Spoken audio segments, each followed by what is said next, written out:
I am Alice, a 33-year-old sales executive at an e-commerce company in Winona. I have a happy family with my husband Scott, my son Oliver, and my mother-in-law Ruth. I grew up in Philadelphia and had a happy childhood. I got married at 18 while still in college, studying business management. My parents, who loved me a lot, were against it because they worried about my future. But I was deeply in love and didn't think about the consequences. My boyfriend and I seemed perfect for each other. We rented a place to live and worked multiple odd jobs to make ends meet because our families had cut us off. We had our first child when I was 19. At first, everything was going well, and we managed our parental duties. But soon after Oliver was born, things changed. My husband's father died in a car crash, and his mother had a severe shock that led to her being diagnosed with Parkinson's disease. Not being able to see his family deeply upset my husband. I supported him, but he eventually quit his job and became irresponsible. He got into gambling and became abusive. When he hit our 5-year-old son, I left him. I started over from scratch and found my current job. I decided to take a break from dating to focus on myself and my son. After a year, my best friend invited me to dinner with her and her fiancé. At the restaurant, a handsome man with warm hazel eyes asked if he could sit next to me. It was Scott. Yes, please, I smiled. We met again shortly after at her wedding, but we barely spoke. At the end of the evening, though, he came up to me and said, "Alice." "Oh, hi," I replied. "I hope you don't mind me saying this, but you look stunning in that gown." I shyly thanked him and asked if he would like to take a walk after the wedding. During that walk, we talked about our career goals, hobbies, and families. There was no going back after that. We eventually started dating and got married. He's been a loving father to Oliver. Every year on Oliver's birthday, we visit a new city. Scott has literally been the only father Oliver has ever known. Even my mother-in-law Ruth loved Oliver, but things changed after I got pregnant. One day, while waiting at the checkout counter at Walmart, I overheard her talking to the cashier. "Please check once again if any fruit is not rotten. My daughter-in-law is pregnant and I do not want her to get sick." "Oh, congratulations. Will this be your first grandchild?" "Well, it'll be my first real grandchild. I have a step-grandson who's 10 because my son married my daughter-in-law when he was 5, but I try to treat him the same." Tone was full of pretense, and the cashier, keeping things professional, only gave a faint smile. That day I realized Ruth never truly loved Oliver with her whole heart. She also had a granddaughter from my sister-in-law, whom she adored since birth. She pampered her with gifts and spent as much time as possible with her. Anyone who saw Ruth with her granddaughter would think she was the best grandmother ever. Well, she probably was, but only for her daughter's child.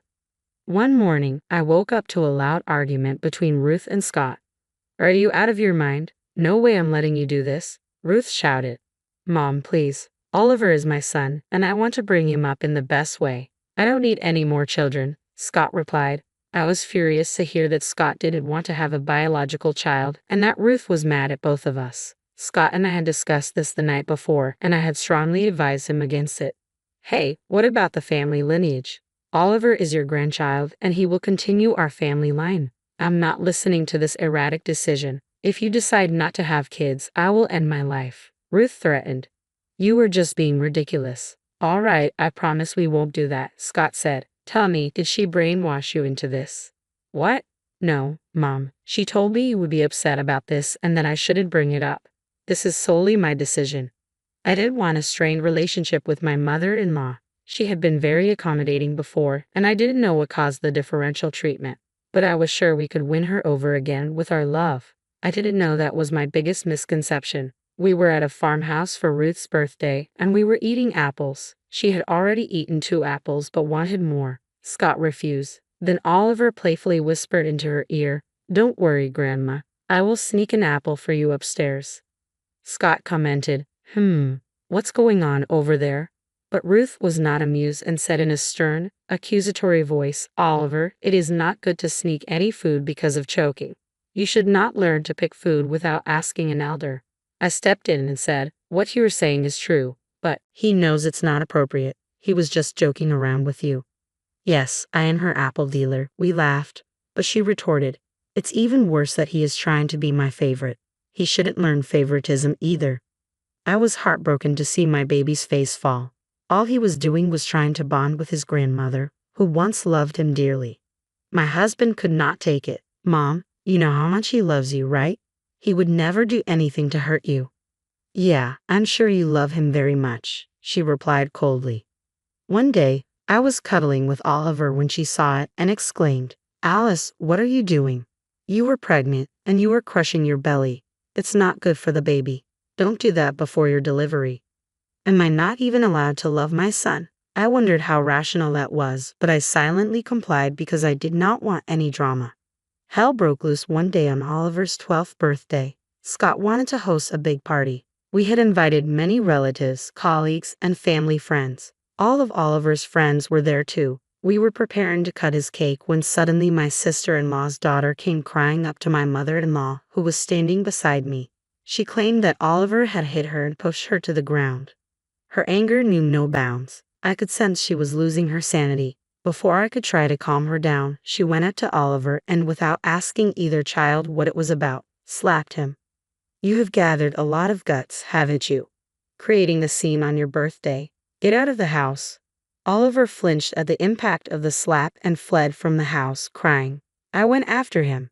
After some time, I came back and had to shout at her, What are you doing? It's his birthday. At least hear what he has to say. Stop siding with your son. I've neglected the fact that he forgets where he has come from. I have tolerated him enough. Mom, do you even know what the fight was about? They had an argument about you. She told Oliver you are not even her real grandson and continued to mock him, after which Oliver pushed her to the ground. She glared at me. I said, I absolutely do not condone his behavior for any reason, but I wonder where she learned this from. My mother-in-law was speechless for a moment. It was then that we finally found out the reason behind her selective behavior towards her grandchildren. It's pretty normal for me not to have affectionate feelings for him because he was born by an outsider and not my son. No matter what, the children of my biological children will always be dearer to me than your son. She turned away and continued, I'm going to love your baby more. This is completely reasonable, and that is how most grandmothers feel. They just don't say it.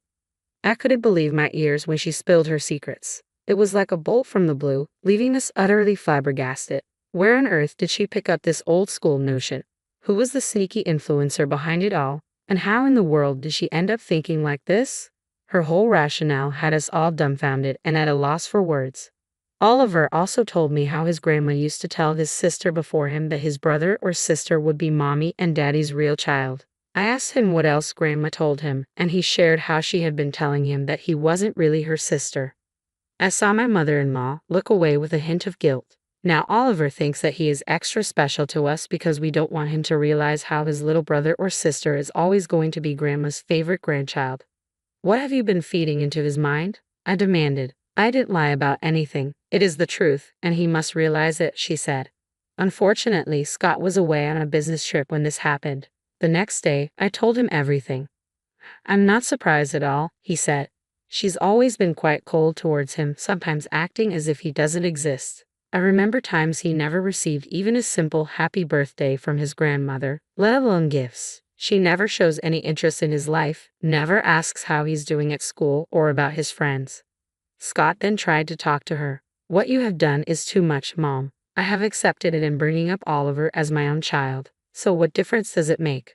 It makes a lot of difference, Scott, and it matters to me. Don't you even think of judging me. You can't force me to love your son. That's never going to happen. I don't feel he's my grandchild, and you'll have to get over it. But Scott was unyielding. No, Mom, it's you who'll have to get over not seeing us anymore. We don't need this kind of toxicity in our lives, and we definitely don't want our child to experience it. I want you to leave my house this instant. Shock and betrayal rushed through her face. She gaped at her son. Though I didn't want my husband to live away from his mother or to shun her this way, I thought it was for the best. It's not like we need her. We could be perfectly fine on our own. Being a grandmother to a child who loved her so much is a privilege, and she tossed it away by her own choice. Too bad for her. As much as it upset us, we had to make this decision. However, she wouldn't give up. That's not fair. You can't leave your elderly mother on the streets. I can sue you. Do whatever you want. You cannot see your grandkids from now on. You will be a bad influence on them anyway, Scott responded. Since she said that, I low-key hoped that when she got older, she wouldn't try to crawl back to us asking for help because our doors would be closed to her. If that's how you truly feel about me and my son, then you should not be a part of my children's lives. I will disown you legally and make sure you are not able to fill their minds with poison anymore, Scott said. He packed her things and she went to stay at her native home in Florida. Meanwhile, she kept threatening us over the phone and asserting her rights over the house and her grandchildren. She even bad-mouthed me to her relatives, blaming me for separating her from her son. Blinded with rage, Scott and I blocked her on everything after sending her a text detailing her actions that we heard from Oliver and his cousin, how it was absolutely unacceptable, and how she'd never see her grandkids until they were much older and could understand the world around them so they wouldn't be swayed by her words. We didn't hear from her for a long time after that. One day, we got an anonymous call saying my mother-in-law was admitted to a hospital after breaking her pelvis in the bathroom. There were chances she would never be able to walk again. Scott got frantic upon hearing this and rushed to be by her side. No matter how good a father Scott was, he was a son too. Though he was mad at his mother for what she did, he couldn't hide the fact that he loved her. Honey, I think stopping her from seeing the kids is inhumane.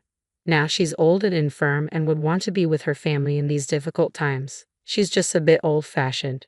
Scott got a little emotional. I met her in the hospital, and she told me how being alone on the hospital bed made her realize how unpredictable life is and that she didn't know karma would hit her this way. I think we should bring her back home, he said, holding my hand and looking into my eyes. I don't have the heart to leave her alone at this time, and I cannot keep going back and forth to Florida that often. I hope you understand. Of course, honey, it pains me too to see her this way. No matter what, she is your mother and you should tend to her right now. I agreed. It's going to be a bit difficult with Oliver, but I believe she has realized that she was wrong. A few days later, she got discharged from the hospital, and we brought her home. Things were going smoothly, and I thought we had finally come together as a happy family. One day, Oliver was playing around the house when he accidentally slipped and hurt his elbow. We were unexpectedly visited by officials from the social services department a few days later. They said they had received a complaint that my husband and I neglected our child because we were eagerly awaiting the arrival of our own baby. The claim was substantiated when they saw the injury mark on Oliver's elbow and assumed we might have physically abused him.